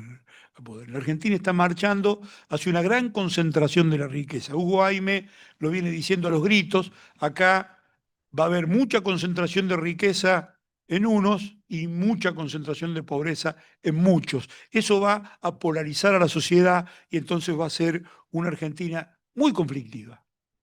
Tenemos que prepararnos porque tenemos que transformarnos en los maestros de la articulación política. La Argentina necesita que llegue la hora de su pueblo y nosotros tenemos que saber acompañarnos multipartidariamente para llevar a la práctica los sueños que albergamos de desarrollo de la Argentina. Si no tenemos esa capacidad, no vamos a lograr absolutamente nada. Solos, ningún partido va a poder hacer nada. Nuestra tarea va a ser fortalecernos en la unidad, fortalecernos en el peronismo para salir a buscar a los otros, que en definitiva es un poquito lo que llegó a hacer Perón antes de morirse, porque hubo hora del pueblo y hubo multipartidaria, y hubo pacto social y hubo la posibilidad de que hubiera una recuperación del desarrollo en la Argentina. No nos transformemos en nostálgicos de lo que pasó. Nosotros tenemos que ser agentes del futuro, descolonizándonos, sacando de la cabeza todas las cosas que nos meten para que no creamos en nosotros, para que nuestra autoestima esté baja, para que, yo digo, vengo participando en muchas manifestaciones el último tiempo y me encantó cuando salimos por las universidades y había una unidad nacional que andaba caminando por las calles. Cuando fue el ataque a la salud, a los jubilados, sale el argentino a las calles. El frente que nosotros debemos constituir anda caminando por las calles. Nuestra habilidad política tiene que concretarlo en las elecciones. Por eso nos sacan a Cristina. Por eso, como dice el Indio Solari en una de esas canciones que escuché ayer o antes de ayer, una silueta de tiza tienen preparada. Es cuando decimos en la canción que se llama Moda, Moda no es vanguardia, dice, los muertos sin alma me quieren juzgar y me espera una silueta de tiza, que es la que pintan en las películas norteamericanas donde aparece la gente muerta. A Cristina, en el atentado que le hicieron, pensaban que construían ahí la silueta de tiza alrededor de ella. Yo creo que Cristina le va a dar alguna sorpresa. Creo que es un liderazgo que no está para nada desguarnecido, creo que está acompañada del cariño del pueblo argentino y creo que lo que necesita es que nosotros estemos con todas las ganas puestas en construir lo nuevo. Todo lo que tenemos atrás que sirva, bueno, de medalla, todo lo que hicimos, mire, ya tenemos ya, estos saben que podemos hacerlo. Bueno, pero ahora vamos a hacer esto. La gente tiene muchos motivos para creer. Yo he sentido en esas manifestaciones, sobre todo en esta, en la de la dignidad del 18 de junio, que cuando se empezó a cantar Vamos a volver, había un magnetismo que nos traía de nuevo a la pelea, de nuevo a la escena, de nuevo, ¿por qué? Porque habíamos estado con culpa, porque no hicimos todo esto, con culpa porque no hicimos todo aquello. ¿Sabe qué? No hay otra fuerza revolucionaria que se transite en la Argentina de punta a punta como la del peronismo. Y eso somos. Sigamos bebiendo ahí, sigamos descolonizándolo y pidamos, exijamos la libertad de Cristina porque la necesitamos. Tenemos Ahora sí. dos preguntas para Oscar, dos preguntas para Carlos y una para ambos. Bien, para Oscar. Después de esa década ganada a todas luces, ¿en qué nos equivocamos? ¿Por qué perdimos y terminamos exitosamente el 2025? ¿Qué dejamos pasar entre el 2019 y el 2023? ¿Por qué el mismo pueblo dejó caer todo, inclusive la idea de su propio futuro? Eso por un lado. Y por otro lado, para Oscar también nos preguntan, dicen, Oscar mencionó que en un momento aumentó el caudal de alumnos en las escuelas privadas y que esto respondía a la mejora del poder adquisitivo. ¿No cree que en realidad esto dio cuenta del Estado y descreimiento de la población en la educación pública, considerando el paradigma instalado de que lo privado es mejor de lo público? Esas son las dos para Oscar. Empezamos, ¿te parece, Judith, que empezamos con esa antes que leas Sí, la que es común a los dos? Porque si lees la que es común a los dos, ya puede contestar las tres Oscar. sí, sí. Las tuyas tenían que ver por qué perdimos la educación pública y vamos con la tercera que es común a los dos, Judith. Perfecto. ¿Qué instrumentos tenemos para evitar el saqueo que se está haciendo de nuestro país? La entrega de bienes naturales, empresas, juventudes, etcétera. ¿Cuál consideran que es el camino al que debemos apuntar para comenzar un proceso virtuoso de una gestión justicialista? Muchas gracias, Judith. Empezamos entonces con Oscar. Bueno, ¿por qué perdimos? Ojalá lo supiera. La verdad que hay procesos históricos. Yo creo que si nosotros miramos a las elecciones del 2015, el resultado electoral fue una anécdota. Perdimos por 1,5 puntos, digamos que empatamos en todo caso. Los números asignaban de que tenía que gobernar quien tuviera un voto más, y bueno, tuvo un voto más, pero si nosotros vemos la relación de fuerza que teníamos en el 2015, la imposibilidad de Cristina ser candidata, eh, y además de toda una serie de problemas que tuvimos en la gestión, yo les voy a contar algo que ocurrió después del 2015, fue en el 2000, fines del 2016, en una reunión que tuvo Cristina con delegados gremiales de SMATA, que la llevó Ricardo Piñanelli a Cristina. Había como 500, 600 jóvenes delegados de SMATA de todo el país en un predio que tenía o que tiene el SMATA en provincia de Buenos Aires. Dio una charla sobre el tema internacional y después uno de los trabajadores le preguntó y le dijo, ¿por qué nosotros le hicimos paro? Porque ustedes recuerdan que nosotros tuvimos paro por impuesto a las ganancias, porque los trabajadores tenían que pagar impuesto a las ganancias.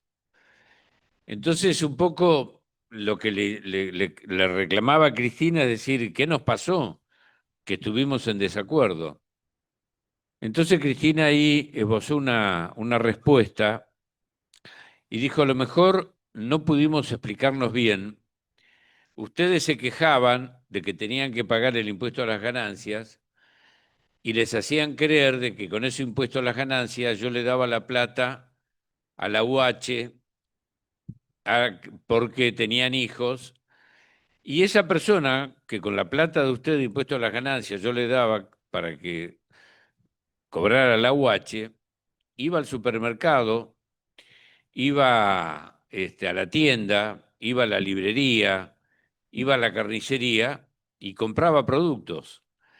Y esos comerciantes tenían plata y después compraban las camionetas que ustedes fabricaban y que ustedes tenían que pagar impuestos a las ganancias. Entonces creo que tuvimos algún problema de desconexión, no sé si fue culpa nuestra o culpa de ellos, pero en realidad tuvimos sectores que no comprendieron realmente lo que estaba ocurriendo y nos hicieron paros porque había que pagar impuestos a las ganancias.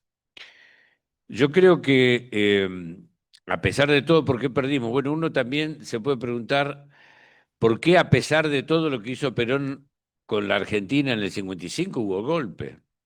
Y un golpe militar que fue muy cruel. Y la Revolución Libertadora fue la Revolución Fusiladora. Se fusiló, se mató gente. Eh, y entonces uno dice, ¿qué le pasó a Perón? ¿Se equivocó Perón? Y yo no sé, a veces son procesos históricos los que se viven. La verdad que no tengo una respuesta. Me parece que la respuesta está que los procesos son históricos como son.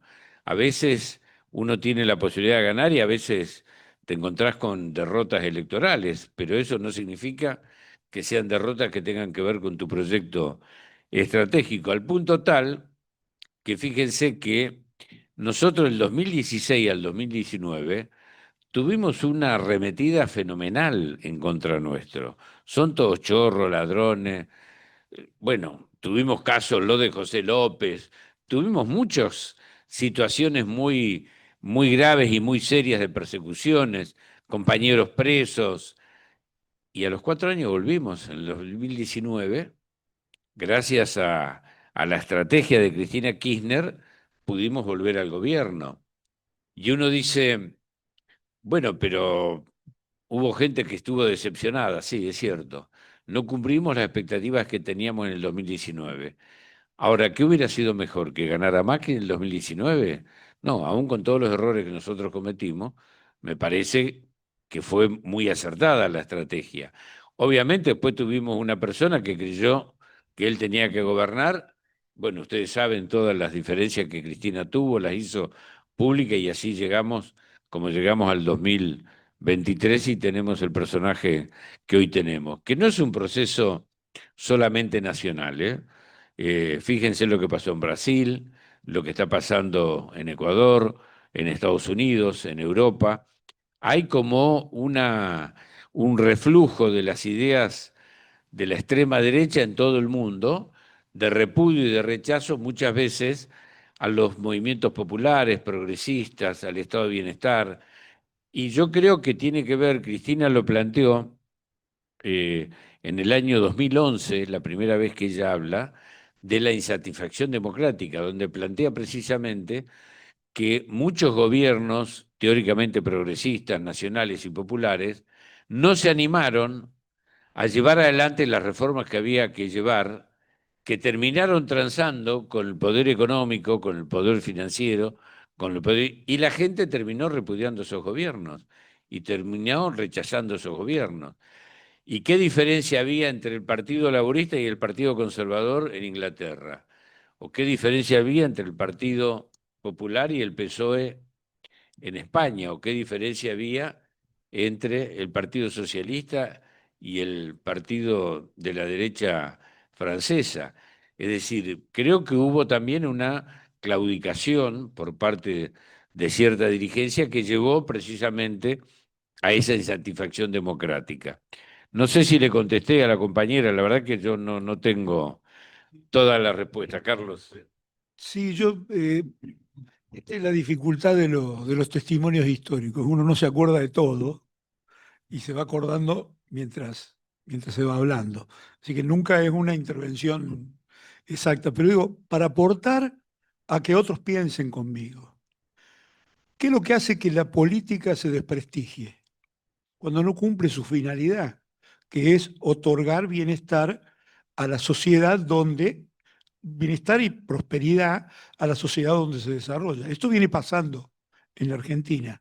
Ha habido un cierto nivel de insatisfacción respecto de los logros de cualquier gobierno, pero eso se ha acelerado con el paso del tiempo y el resultado de un Milei en la Rosada es porque hay una gran insatisfacción en la sociedad con la política en general. Él impuso el discurso en contra de la política y eso le trajo.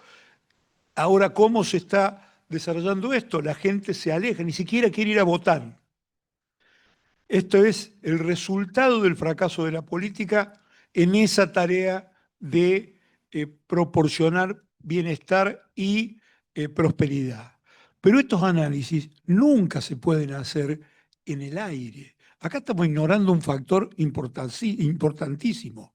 Cristina está bajo fuego desde antes de asumir como presidenta de la nación. La campaña de desprestigio contra la mujer que es y lo que representa empezó en el 2007 cuando Mañeto le dijo a Néstor, no la pongas de candidata. Ahí empezó la tarea y se ahondó cuando nosotros le dijimos que no a los fondos buitres. Ahí estamos trabajando sobre el corazón de lo que dice Geo. venían a hacer su ganancia, venían a buscar su dominación y se encontraron con un gobierno que dijo, no, miren ustedes la historia de ese juicio de Paul Singer, que uno se va olvidando, existía en la legislación de Nueva York una ley que se llamaba Ley Champerty, que prohibía la especulación con fondos, con bonos y con fondos de inversión. ¿Qué es lo que hicieron primero los fondos buitres antes de iniciar el juicio contra Argentina? Hicieron derogar en Nueva York, modificar sutilmente la ley, solo es aplicable para pequeños montos. En otros montos ya no es aplicable la ley Champerty. Eso fue un riesgo que nuestro país corrió cuando emitió deuda bajo ley de Nueva York, como dicen los prospectos de los bonos. Es decir, ellos modificaron esa realidad legislativa para poder avanzar contra Argentina. Miren qué poderoso. Pero además sabedores de que volteando el gobierno de Cristina, el que viniera les iba a pagar. Y eso ocurrió. Entonces, la campaña internacional de demonización del gobierno de Cristina Fernández de Kirchner fue implacable y multimillonaria y además pagada por Macri cuando le arregló a los fondos buitres. Esto no se puede sacar del análisis. ¿Qué estábamos enfrentando? Porque pareciera que la actividad política es, estamos como bailando un minué. No, querido, acá hay intereses, acá hay personajes que tienen intereses muy concretos y que no perderían un peso por la política argentina. Y dispuestos sobre todo si van a invertir con la segura ganancia posterior, porque tenían todo arreglado en la justicia norteamericana. Entonces, ahí hay una tarea, se pagaron asesores, se estudiaron digamos, las fortalezas y debilidades del gobierno para atacarlo, y perdimos por el 1%. Pero además hay otro elemento, que es un bichito que nace, me parece que está en algún libro que leen los consultores, ¿no? Porque todos vienen y le aconsejan al que quiere ser candidato que tiene que fortalecer su personalidad. Entonces, no te mostré sumeso con Cristina, mostrate distinto. Decime, ¿de qué nos sirvió que Daniel Scioli en plena campaña anunciara un gabinete del cual hoy nadie se acuerda el nombre? Lo único que sí se acuerda es que ninguno estaba en el gobierno que presidía Cristina y ninguno era reconocido como un militante del proyecto que estaba gobernando. Entonces, ahí hubo una pérdida de confianza de la fuerza propia. El 1, el medio, el 0,5, no sé. No, los éxitos y los fracasos electorales no tienen una explicación unívoca y unicausal. En general siempre es multicausal y forma parte del proceso. También pesa que estuviste 12 años y medio. También pesa la demonización que hicieron de las cadenas nacionales, ¿no? Ahora tenemos una cadena nacional de distinto tipo, con periodistas ensobrados, es más pequeña. Está bien, tiene mucha menos difusión. Se dan cuenta que Cristina con el gato hizo 8 puntos, hoy supongo que más o menos va a estar por ahí, y Milei cuando volvió de su viaje queriendo recuperar protagonismo después del encarcelamiento de Cristina, logró el 2, ¿no? Si tiene cadena nacional, el que puede, no el que quiere en la Argentina. Pero digo, Néstor lo dijo, fíjense ustedes, después de la derrota del 2009, porque nosotros aparte no hemos sido exitosos siempre, porque no teníamos el nombre de la victoria, pero también perdíamos elecciones, también tuvimos tropiezos.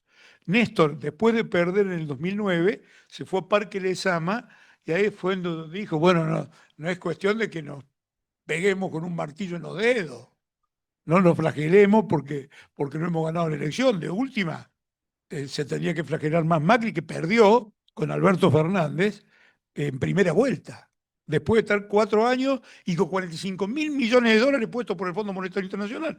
Porque otro de los cambios que se han producido desde Yeo en 1988 hasta ahora, yo me acuerdo que Néstor recorrió el mundo criticando la ideologización de los programas del Fondo Monetario. El Fondo Monetario dejó de ser ideológico para prestar, ahora es político.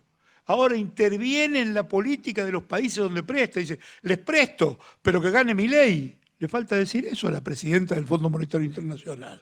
Lo dijo. Les presto, pero si ganan los otros no me lo van a... No sé qué concepto tendrá, pero digo, ese es el mundo, esto no está... No es una discusión que se da entre ángeles y en el medio de una etérea condición inhumana. No, no, no. Es con los pies en el barro, caminando, enfrentando dificultades, teniendo problemas. Así todo, miren, Cristina es la personalidad pública presa que tiene más apoyo en la sociedad argentina.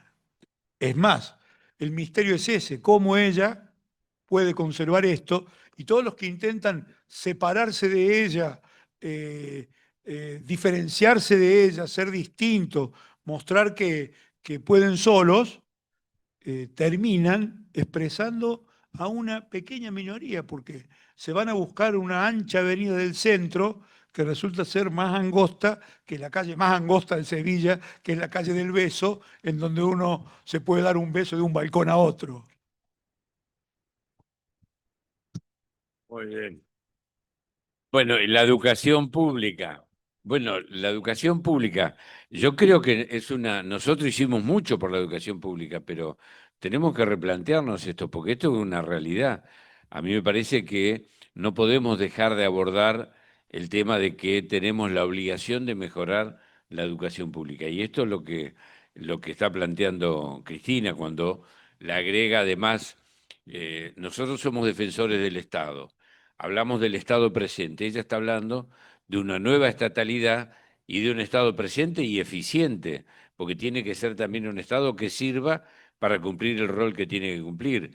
Yo no sé cuál es la solución que tenemos que tener para mejorar la calidad de la educación pública, pero que tenemos que abordarlo, creo que tenemos que abordarlo. No sé si le respondí a la compañera o a lo mejor sigue con el interrogante. Y bueno, se lo dejo a Carlos.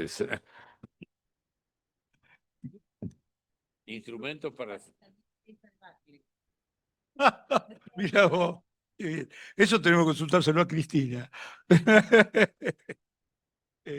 organizarse. Esto es organización y participación. Nosotros tenemos que ser. Yo un poco lo quise expresar, evidentemente no tengo la capacidad suficiente como para decirlo en pocas palabras, pero si no nos ponemos a estudiar, si no nos ponemos a repensar la realidad y ver, pero desde el club hasta la cooperadora de la escuela, pasando por el barrio. Yo me formé en la política no en cursos de capacitación como este, me formé en la política yendo a las asambleas que en el año 71 hacían en los pueblos de Córdoba por el aumento del precio de la luz.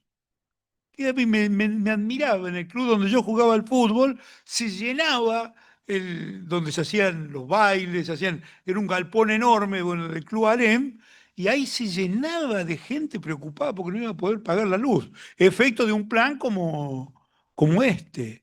Y ahí aprendí, bueno, que no hay una solución individual, que hay soluciones colectivas, que no hay seres que caen del cielo y te ayudan, que tenés que juntarte con los demás para ser más fuerte. Yo un poco lo dije, esto es activar todo lo que hay de fortaleza en la capacidad del argentino, salir a buscarlo, militarlo, ponerse al lado del que sufre, al lado del vecino, al lado, yo, digamos, el Estado abandona, pero yo cuando salgo a correr por la mañana veo que hay una argentina cuyo nombre no sé, que recorre con un monopatín un termo de café caliente y una docena de medias lunas y le da a los que están viviendo en la plaza, que duermen en la plaza, les da el cafecito y les da, no hizo la revolución, pero ¿sabe qué contento quedó ese flaco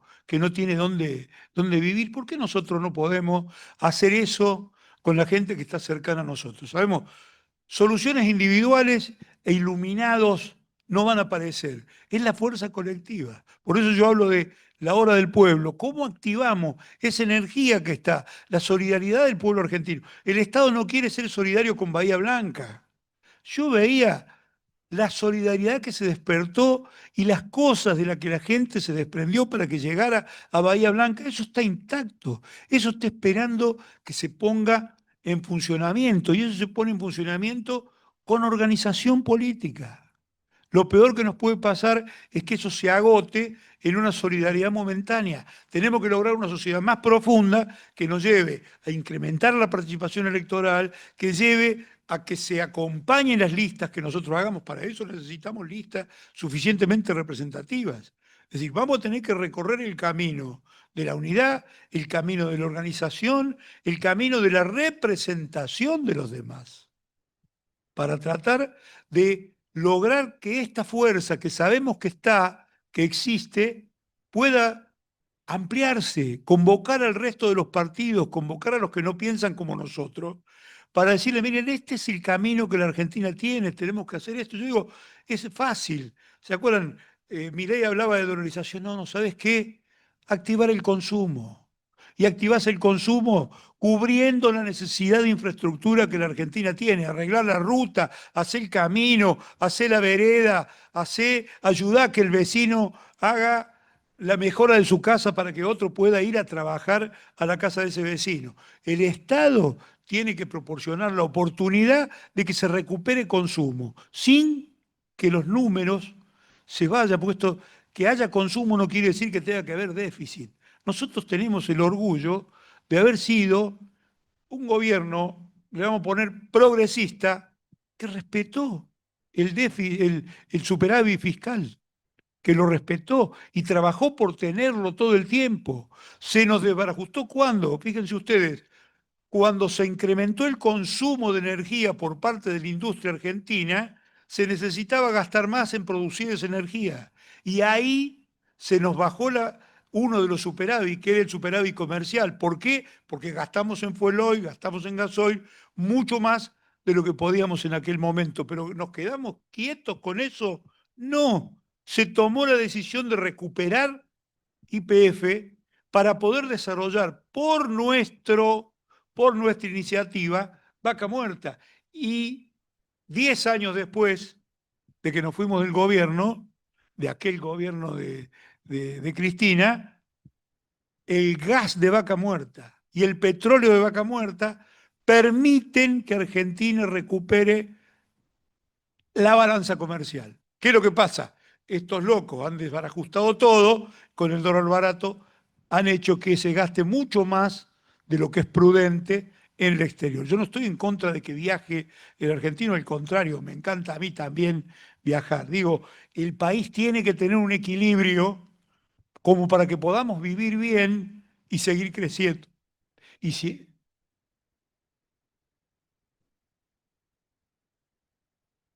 claro, es decir, los gobiernos tienen que ser muy cuidadosos con esto, pero si nosotros hubiéramos continuado, podríamos haber gozado de ese superávit comercial que a la vez nos iba a dar la posibilidad, qué sé yo, de incrementar reservas. No tendríamos nunca un método como el RIGI para traer inversiones. Las inversiones venían, es más, vinieron más importantes en nuestra época que lo que están viniendo ahora, porque la plata busca ganar plata, no busca ideología. Y el que tiene necesita la oportunidad para producir más ganancias. Y las oportunidades están, porque lo que es minería en la Argentina estaba de mucho antes que viniera este gobierno. Y va a estar mucho después que se vaya este gobierno. La minería es una de las cosas que la Argentina va a tener que explotar racionalmente, con cuidado del medio ambiente, para no afectar la capacidad de solventar nuestra vida, de nuestro territorio, pero va a ser rica en eso. Entonces, es cuestión de que nos organicemos, militemos, estemos al lado de la gente, lo representemos y los convenzamos de que es mejor el camino que nosotros proponemos que cualquier otra aventura que les traigan. Bien, por un lado. ¿Cuáles consideran fueron los obstáculos por los cuales no se pudo democratizar el Poder Judicial? Vamos a escuchar a Judith y a las 8 habla Cristina, así que vamos a ser puntuales, ¿eh? Vamos a ser súper puntuales. Rápido, Judith, empezá de nuevo. ¿Cuáles consideran fueron los obstáculos por los cuales no se pudo democratizar al Poder Judicial? Y por otro lado, ¿cómo se explica que parte de la juventud rechace gobiernos que ampliaron derechos, garantizaron educación y mejoraron su calidad de vida? ¿No fue un error dejar que la derecha monopolice el discurso ético? Y en ese contexto, ¿cuál es hoy nuestro deber como juventudes militantes para disputar sentido, reconstruir confianza y defender el proyecto nacional? Gracias, Judith. Repetí la primera de la justicia, de la democratización de la justicia, por favor. ¿Cuáles consideran fueron los obstáculos por los cuales no se pudo democratizar al Poder Judicial? Muchas gracias. Entonces, hacen la rueda final con unos minutitos, así después vamos a escuchar a la jefa. Para mí, sin querer ser soberbio, imprudente, es muy simple la respuesta. Nosotros quisimos democratizar los medios porque pensamos que desde los medios monopolizados se afecta la democracia. Y ahí nos paró la justicia. Entonces dijimos, bueno, vamos a democratizar la justicia para que se comprenda que el poder popular es más importante que la plata que tengan los medios. Y nos pararon los medios con la justicia. Entonces, digamos, como explicación es simple, no es que estoy pensando que pueda ser una lucha de nunca acabar o una lucha que no podamos ganar. Yo creo que la justicia está altamente desprestigiada, es el poder más desprestigiado, el más antidemocrático de los que existen, y creo que la pérdida de credibilidad de los medios es también otra realidad, de modo que va a haber más posibilidades de que el discurso penetre. No es que los problemas, esto de estatal o privado, nazca ahora. Empezaron así. El Fondo Monetario Internacional viene impidiendo que Argentina se desarrolle desde 1957. Nos hicieron levantar redes de vías, de trenes, nos hicieron abandonar industria nacional, nos vienen trabando continuamente, vienen rompiendo todo lo posible la economía argentina. Y yo recuerdo no solo la publicidad de la dictadura, sino lo que se hablaba en los medios, que se hablaba mal de los teléfonos, se hablaba mal de los trenes, se hablaba mal de todo, pero Argentina tenía capacidad para producir sus propios trenes, no está más. Tenía su empresa de líneas marítimas del Estado, no está más. Entonces yo recuerdo siempre que uno de los primeros convenios que se hacen cuando se nombra, porque Argentina fue uno de los primeros en reconocer al Estado de Israel, y vino un representante del Estado israelí a la Argentina en agradecimiento por ese reconocimiento. El primer embajador era Mangel, el abuelo de la chica esta que es periodista, de Romina, que tengo entendido fue un muy buen embajador. Evita, hablando con el representante, les dijo: no tenemos ningún problema, vamos a hablar con los empresarios argentinos que estén interesados en donarle ropa y alimentos para los pueblos que se van asentando en Israel. La única condición que ponemos es que vaya en nuestros barcos. Digo, qué lejos que estamos de esa Argentina, ¿no? Podíamos ayudar, hoy necesitamos muchas veces ayuda a nosotros, y teníamos barcos para poder mandar, porque hoy, con toda la colaboración que quieran los empresarios argentinos, no habría una empresa nacional para poder enviarle esa ropa de ayuda al que está necesitando. Esto es porque en el mundo no hay ángeles y demonios, pero hay fuerzas y poderes que luchan y que están muy interesados en que Argentina pague sus deudas sin desarrollarse. Ya para final, porque estoy más que interesado que nadie de ir a verla a Cristina en su reportaje, hay estoy pensando si va a ser larga o va a ser corta la anécdota para no hablar de más. Pero bueno, es decir, no busquemos la explicación simple a los problemas que enfrentamos. Seguro que no va a ser fácil. Estamos en la peor condición. Cristina, discuten si puede o no salir al balcón. Mira hasta dónde, ¿no? Debieran comprender que de esa manera no la van a anular, la están potenciando y tenemos que aprovechar toda esa sinergia, toda esa fuerza para salir, organizar y poder sacarla de esa prisión con la conformidad, porque yo creo que acá los que estén en política con ánimo de participar y cambiar las cosas, tienen que apoyar que a Cristina no se la castigue por lo que ha hecho, que es mejorar las condiciones del país. Porque si no, los futuros castigados van a ser ellos.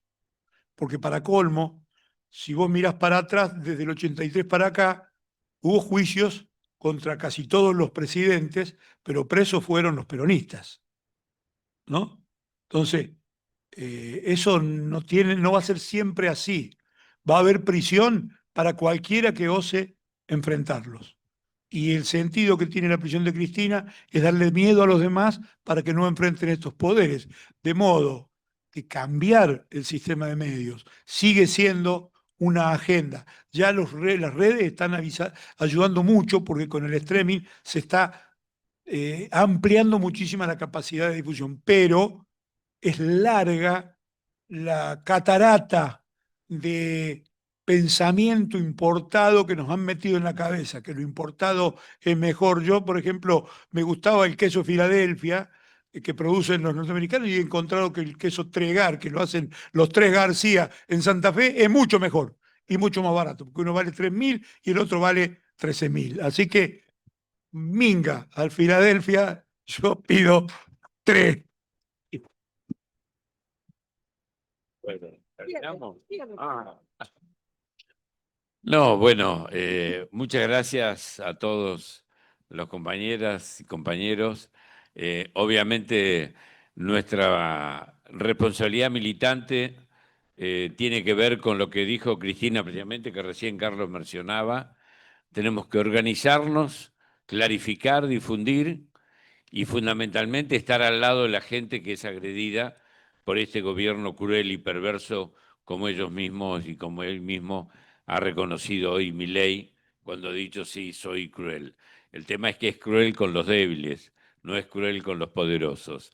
Y nosotros estamos trabajando y vamos a seguir con la consigna muy clara: Cristina es inocente, Cristina debe estar libre. Y para eso convocamos a todos para que este próximo sábado salgamos a la calle, a todos lados, con los materiales que ya hemos difundido, precisamente a debatir, a discutir y a charlar con muchos sectores sociales para explicarles por qué Cristina debe estar libre, porque Cristina es inocente.